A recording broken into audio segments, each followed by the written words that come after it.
Boa noite, em nome de Jesus, glória a Deus. Se for possível projetar aí o texto bíblico, Mateus capítulo 6, do versículo 5 ao 15, para a gente ler juntos, porque como tem muitas versões, e aí a gente leria uma versão só, tá bom? É possível? Já está aí? E povo bom de serviço, hein? Glória a Deus, graças a Deus, né? Glória a Deus.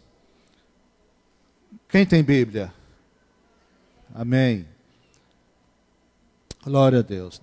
Você abre a sua Bíblia também, para você acompanhar depois a palavra, tá bom? Abra a Bíblia. Se você não tem a Bíblia física, você tem ela no celular. Você também abre aí. Mas nós vamos ler juntos aqui, tá bom? Para lermos uma só versão. Amém? Pode ficar sentado mesmo. Gostaria de ler com os irmãos. Vou sair aqui da frente para ficar melhor, os irmãos enxergar melhor. Está todo mundo vendo muito bem aí, não é? Vamos ler aqui. Os irmãos podem ler juntos comigo? Ok? Mas é até o versículo 15, tá bom? Então vamos lá, 1, 2 e... E quando orares, não sejas como os hipócritas, pois se comprazem em orar em pé nas sinagogas e às esquinas das ruas, para serem vistos pelos homens. Em verdade vos digo que já receberam o seu galardão. Mas tu, quando orares, entra no teu aposento e fechando a tua porta, ora a teu pai que está em secreto, e teu pai que vê em secreto te recompensará publicamente. E orando não useis de vãs repetições, como os gentios, que pensam que por muito falarem, serão ouvidos. Não vos assemelheis, pois, a eles, porque vosso Pai sabe o que vos tem antes de vós lhe pedirdes. Portanto, vós orareis assim: Pai nosso que estás nos céus, santificado seja o teu nome, venha o teu reino, seja feita a tua vontade, assim na terra como no céu. O pão nosso de cada dia nos dá hoje. E perdoa-nos as nossas dívidas, assim como nós perdoamos aos nossos devedores. E não nos conduzas à tentação, mas livra-nos do mal, porque teu é o reino, e o poder, e a glória para sempre. Amém.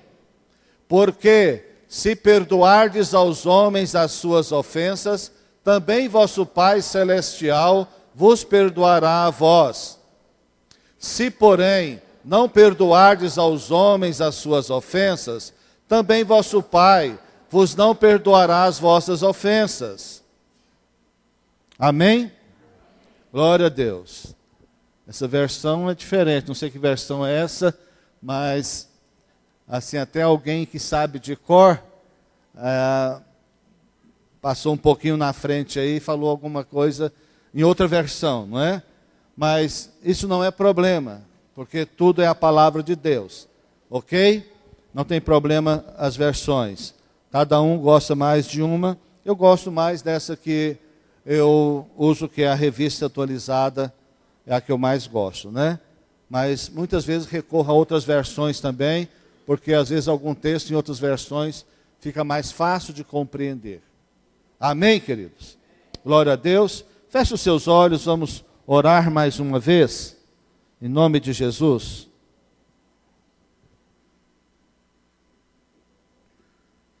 Pai, nós queremos, Senhor, ouvir a Tua voz. Nós precisamos, Senhor, de ouvir a Tua voz. Pai, nesta noite te pedimos que o Teu Espírito esteja nos ensinando, nos revelando, mostrando a cada um de nós o que nós precisamos para a nossa vida, que devemos aplicar à nossa vida. Ensina-nos, Espírito Santo. Nós te pedimos, Pai, em nome de Jesus. Amém? O tema que eu dei a essa mensagem é o Pai que é nosso. o Pai que é nosso. Deixa a sua Bíblia aberta aí, Mateus capítulo 6, e você vai entender por que desse tema. Nós conhecemos muito esse texto como oração do Pai Nosso, não é verdade? E vamos mergulhar nele um pouco. Em certo momento da caminhada dos discípulos e da vida dos discípulos com Jesus, eles pediram a Jesus que ensinasse eles a orar. Certamente porque eles viram Jesus orando e também porque uma hora eles viram os discípulos de Jesus aprendendo a orar, ou melhor, os discípulos de João Batista aprendendo a orar com João Batista. E até eles disseram, mestre, nos ensine a orar como João Batista ensina aos seus discípulos. Eu acho muito interessante um aspecto de que certamente o exemplo de Jesus orando, o exemplo dos discípulos de João Batista orando, despertaram os discípulos de Jesus a orarem também. Mais uma vez fica claro que nós ensinamos muito mais com o exemplo do que com a nossa fala. Que o exemplo sempre ele vai ter mais efeito. Então, o exemplo é muito importante na nossa vida, na nossa formação, nos nossos relacionamentos, na nossa família, no nosso discipulado, em todo o nosso convívio. E Jesus, de maneira simples, mas muito profunda, ele dá a eles uma orientação, fala algo sobre oração com eles, dá uma demonstração. Eu quero ressaltar muito aqui que Jesus não disse esta oração ou esse texto para que eles vivessem repetindo isso ou tornassem esse texto um amuleto, achando que o fato de repetir esse texto literalmente receberia bênçãos do Senhor. É a palavra de Deus. Mas Jesus não está dando aqui uma oração simplesmente para ser repetida. Mas pastor, se eu repeti-la, está errado? Não. Não está errado repeti-la, como não está errado repetir nenhum texto da Bíblia, orar qualquer texto da Bíblia. O que está errado é transformar esta oração que Jesus ensinou em um amuleto. E achando que agora, fazendo essa oração, você vai receber algo de Deus. Inclusive, de vez em quando aparece nas redes sociais, alguém manda até um texto bíblico, dizendo, repete isso tantas vezes, ou envia para tantas pessoas, e em tantos minutos você vai ver que a sua vida vai ser mudada. Não é isso. Não é? A vida cristã não é mágica. A vida cristã é um relacionamento com o Senhor. E que Jesus ensina aqui, na exposição desse texto, deixa a sua Bíblia aí aberta em Mateus capítulo 6, versículo 5. E nós vamos fazer uma exposição nessa noite de ceia. Primeiro, Jesus demonstra como não se deve orar. Primeiro, Jesus demonstra como não se deve orar. Ele diz, e quando orares, não sereis como os hipócritas, porque gostam de orar em pé nas sinagogas e nos cantos das praças, para ser vistos dos homens. Em verdade vos digo, que eles já receberam a recompensa. Jesus primeiro ensina a eles como não orar. Que Jesus estava demonstrando a eles aqui, porque havia uma cultura naquele tempo. Havia alguns segmentos do judaísmo. Vocês sabem que o judaísmo era muito dividido. Tinha os fariseus, tinha os saduceus, tinha os essênios. Eram grupos dentro do judaísmo. Então essa questão de divisão dentro da religião é uma coisa muito antiga. Sempre existiu. E certamente sempre existirá. E havia um certo segmento do judaísmo que as pessoas achavam que a oração teria resultado, que a oração que Deus recebia e respondia era oração feita em praça pública, ou simplesmente na sinagoga, que era o lugar dele se reunir. E essa cultura, às vezes, pode estar entranhada entre nós. Tem gente que acha que só se pode orar e adorar naquilo que é chamado templo, que no lugar chamado templo será mais abençoado, será mais respondido, que o lugar é mais santo, que Deus habita naquele lugar. E Jesus está desmistificando isso e nos ensinando que nosso relacionamento com Jesus, que é muito importante. Congregar é fundamental para o cristão, mas a oração não tem efeito simplesmente no lugar público. E Jesus então está ensinando que essa tradição do lugar público, da religiosidade, da cultura, não é isso que vai causar o verdadeiro efeito e agradar a Deus. Jesus está ensinando nesse texto como não orar, não buscar recompensa no ser visto, não é? Orar para ser visto ou ser reconhecido ou admirado. Segundo, Jesus ensina aos discípulos alguns aspectos de uma vida de oração. Primeiro ele ensina como não se deve orar. Agora ele ensina aos discípulos alguns aspectos muito importantes. A partir do versículo 6. Tu, porém, quando orares, entra no teu quarto e fechada a porta, orarás a teu pai, que está em secreto. E teu pai, que vê em secreto, te recompensará. Amém, queridos? Isso nos faz entender que Jesus, que Deus, não é uma pessoa que gosta de aparecer publicamente, como ser humano vaidoso. Deus não tem essa vaidade de se aparecer. Diz que Deus está em secreto. E Deus quer um relacionamento conosco em secreto, em primeiro lugar. E que nós também, a nossa vida espiritual, ela deve ser muito mais no secreto com Deus do que na aparência e no público. Deus não nos chamou para fazer shows, Deus não nos chamou para aparecer, Deus nos chamou para servi-lo. Amém, meus queridos? Então nós precisamos aprender isso. A importância de ter um tempo de oração em privacidade com Deus. Jesus está falando que precisamos ter tempo de privacidade com Ele.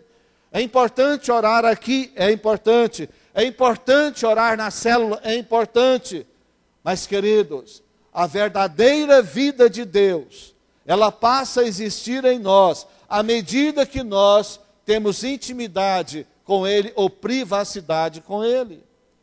É no privado, é no oculto, é no secreto, é que a diferença acontece na nossa vida. O apóstolo Paulo diz que, ao contemplá-lo, nós somos transformados de glória em glória. E esse contemplar Deus é na intimidade. À medida que nós nos envolvemos com Ele, nós somos transformados. Precisamos desenvolver intimidade com o Pai. E quando alcançamos essa intimidade profunda, o versículo diz que a recompensa será duradoura. Haverá recompensa. Deus nos recompensará. Inclusive a versão que nós lemos aí, a minha versão não diz dessa forma, só diz que o Pai vai recompensar, não fala como. Essa versão diz que vai recompensar publicamente, vocês prestaram atenção nisso? Essa que nós lemos, não sei que versão é essa, mas veja bem, queridos, entra para o teu quarto, ou para qualquer lugar, aposento. Jesus está falando de uma privacidade. Não é criar uma tradição que a oração só é boa, só vale se for lá no quarto. Não. É privacidade. Jesus está falando de privacidade. Qualquer ambiente, qualquer lugar, você pode estar, mas desde que você esteja sozinho com Ele. Amém, queridos? Esse sozinho é você e Ele. Não dá para você ficar orando e acompanhando as redes sociais ao mesmo tempo. Isso não é privacidade. Isso não é intimidade, não é? Não tem como fazer isso. Amém? Terceiro, olha o que o versículo diz. Versículo 7. E orando, não useis de vãs repetições, como os gentios, porque presumem que pelo seu muito falar serão ouvidos. Terceira coisa que aspecto que Jesus demonstra é esse, porque gentios refere-se aos que oram a Deus, mas não conhecem a Deus. Gentios são aqueles que oram a Deus, que sabem esta oração, principalmente de cor, como outras orações de cor, mas não conhecem a Deus. Esta oração é a palavra de Deus. Mas o que Deus quer é que haja relacionamento, intimidade com eles. Então, orar a Deus sem conhecê-lo é uma questão de ignorância, de uma pessoa destituída do favor de Deus. E aí se torna mera repetição, sem nenhum efeito na sua vida, e Deus não se agradará disso. São pobres e ignorantes. Olha o versículo 8. Não vos assemelheis, pois, a eles, porque Deus, o vosso Pai, sabe de que tendes necessidade, antes que lhe peçais. Preste atenção numa coisa. É errado pedir a Deus? Não. Está escrito que devemos pedir, que muitas vezes não recebemos porque pedimos mal, que devemos pedir que vamos receber. Sim, é bíblico, mas preste atenção nisso aqui. Jesus está nos ensinando algo muito tremendo, algo muito poderoso, que Deus sabe o que nós precisamos, que quando nós desenvolvemos um nível de intimidade com o nosso Pai que está nos céus, não há necessidade nem de nós fazermos pedidos a Ele, porque Ele já sabe das nossas necessidades. É como qualquer pai, qualquer mãe, que ama o seu filho e supre o seu filho. Agora, o relacionamento é fundamental. Ao relacionar-se com Deus, estabelecerá também um nível de resposta de bênçãos nas nossas vidas, nas suas vidas. Então é importante nós entendermos que todo bom pai supre seus filhos, e na intimidade é que nós alcançamos o favor e a graça, jamais será com as vãs repetições. Então orar sem conhecer a Deus, meus queridos, torna-se vãs repetições. Talvez todos aqui sabem o Pai Nosso de cor. Na verdade, esse título não foi dado por Jesus. Na minha Bíblia não tem esse título. Mas, como começa Pai Nosso e todo mundo sabe de cor, virou uma tradição, uma cultura, todo mundo sabe. Mas poucos conhecem o Pai Nosso que estás nos céus. E o que faz a diferença não é orar o Pai Nosso. O que faz a diferença é o relacionamento com o Pai Nosso. Amém? É conhecer o Pai Nosso. E para conhecê-lo, precisamos ter intimidade com Ele. Em quarto lugar, Jesus demonstra a essência e não uma forma de oração. Jesus não deu uma fórmula. Jesus não deu aqui algo para ser repetido, para ser decorado simplesmente. Não está errado decorar, não está errado repetir. Mas depender apenas da repetição é que está o erro. Jesus não está dando uma fórmula de maneira alguma, mas Ele demonstra aqui uma essência que nós precisamos de desenvolver no nosso relacionamento. Versículo 9, ele diz: portanto, vós orareis assim: Pai nosso que estás nos céus, santificado seja o teu nome. Pai nosso. O que entendemos aqui? Que nós devemos orar como filho.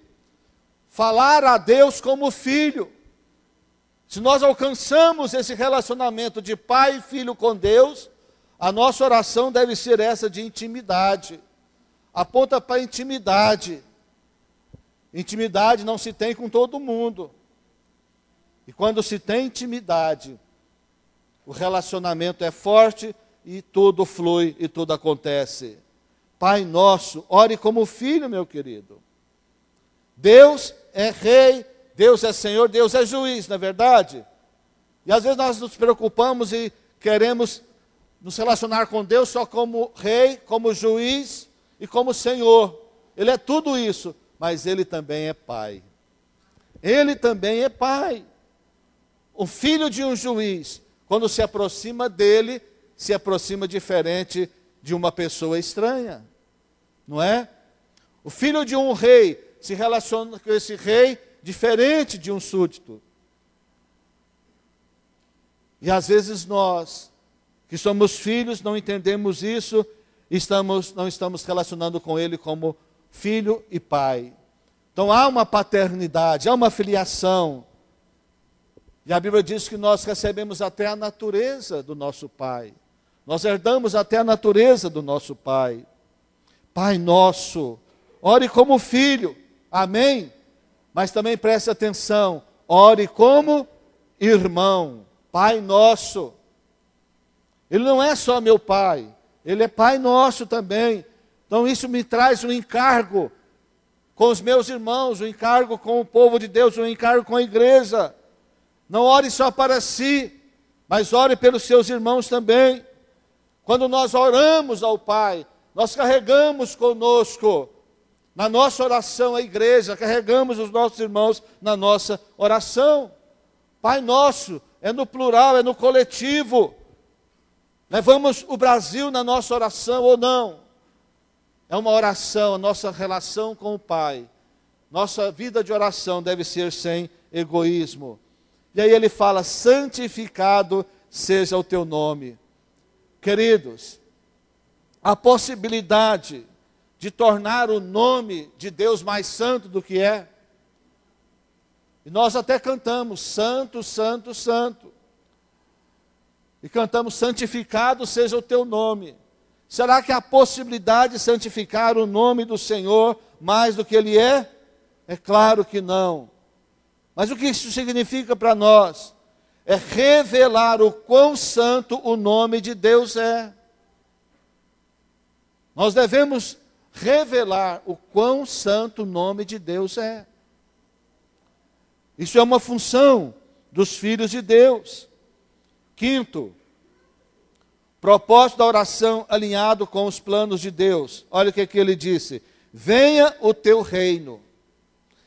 Faça-se a tua vontade, assim na terra como no céu. Alinhamento da nossa vida com os planos de Deus. Há um propósito.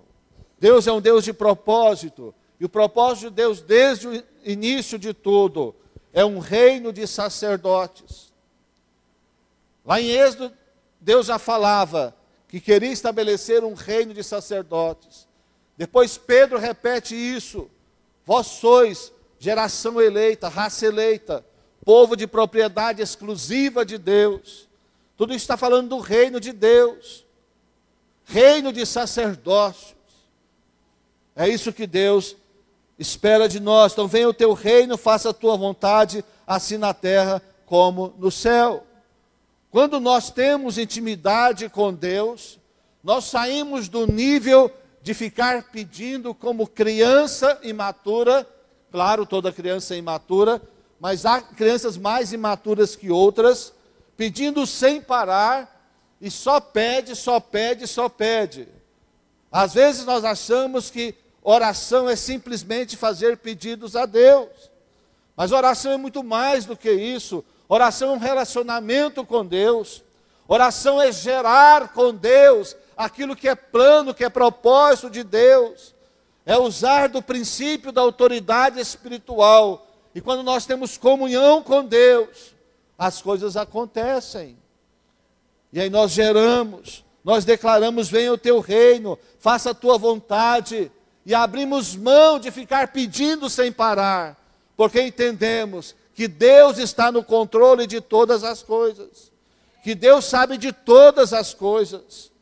Se algo não alcançamos, se algo não conseguimos, se algo não mudou, é porque Deus está operando, Deus está trabalhando.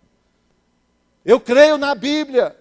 E a Bíblia diz que Deus trabalha para nós enquanto nós dormimos.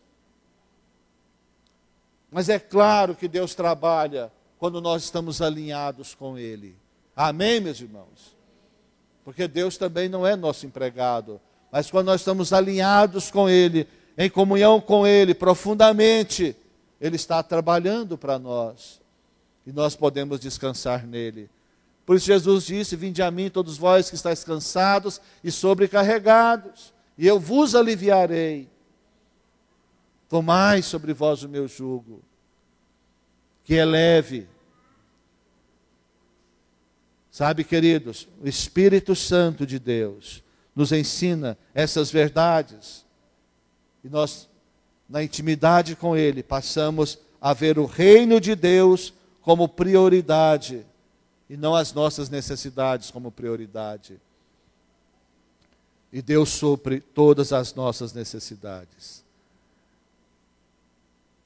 Amém? Versículo 10. Venha o teu reino, faça-se a tua vontade, assim na terra como no céu.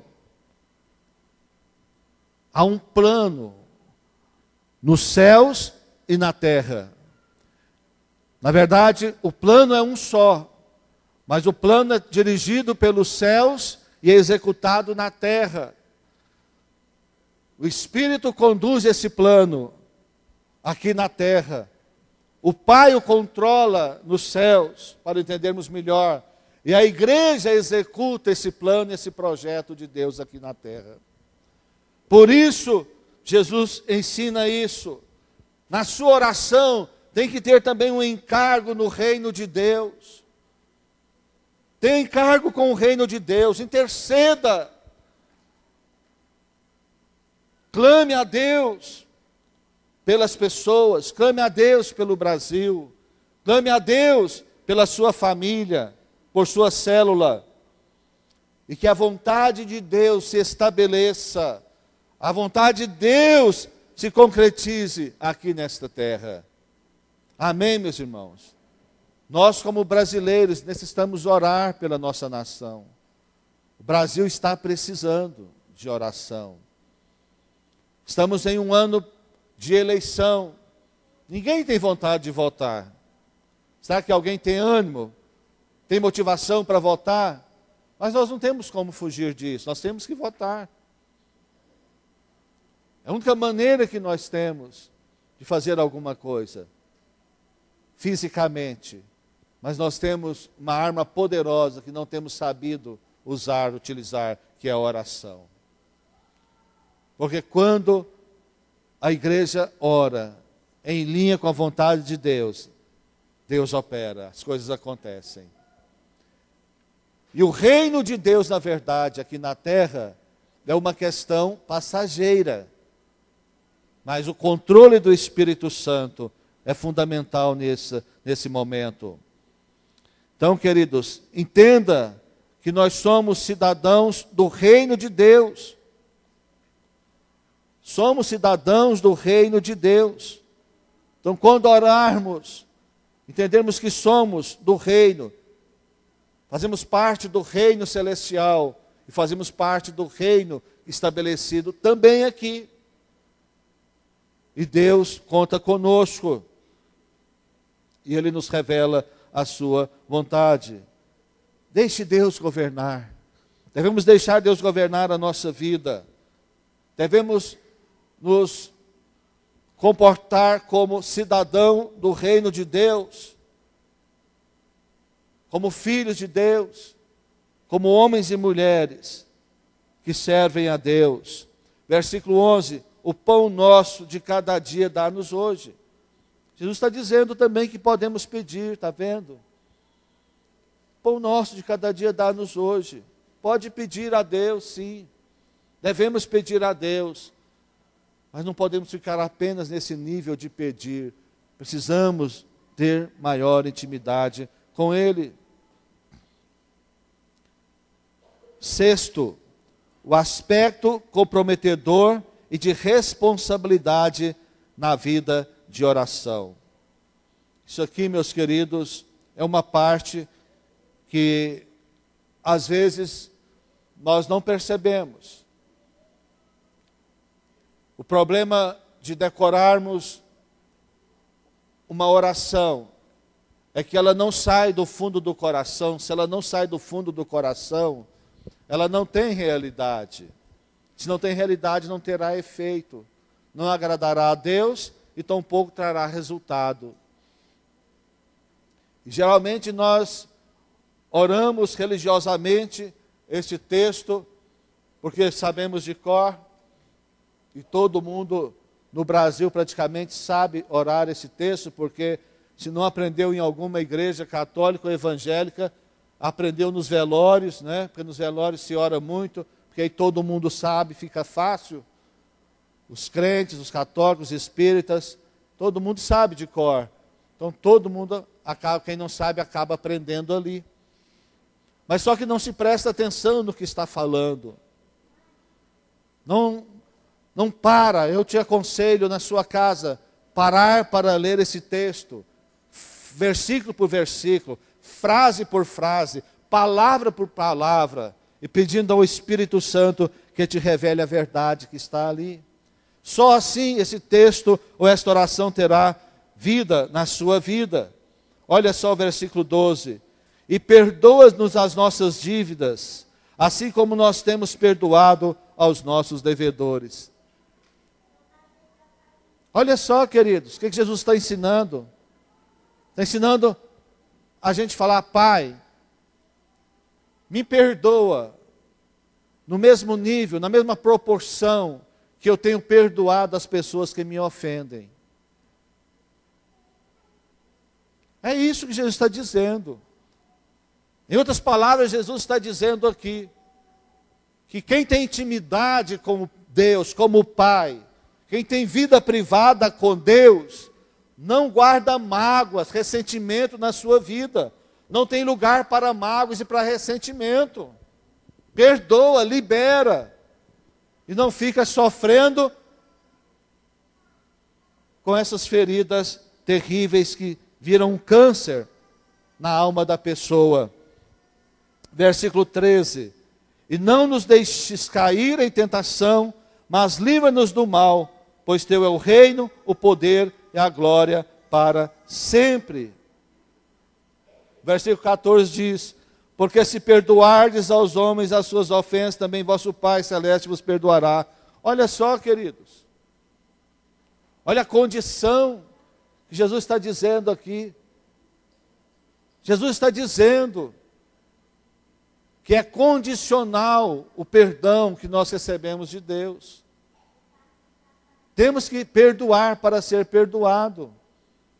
Eu não estou falando aqui de salvação.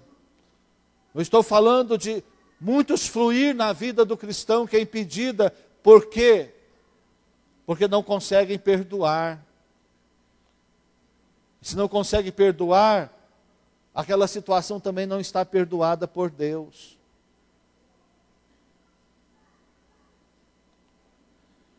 Se porém não perdoardes aos homens, versículo 15, as suas ofensas, está entre colchete, tampouco vosso Pai vos perdoará as vossas ofensas. Não é condicional? É condicional, queridos. É condicional. Está falando de relacionamentos.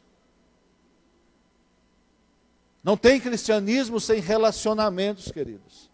Se eu não posso me relacionar com meus irmãos, também não posso me relacionar com Deus, como Pai. Deus será para mim alguém muito distante. Eu vou me relacionar com Deus como Rei, como Senhor e como Juiz. Apenas nesse nível, um nível muito distante. Mas quando eu perdoo,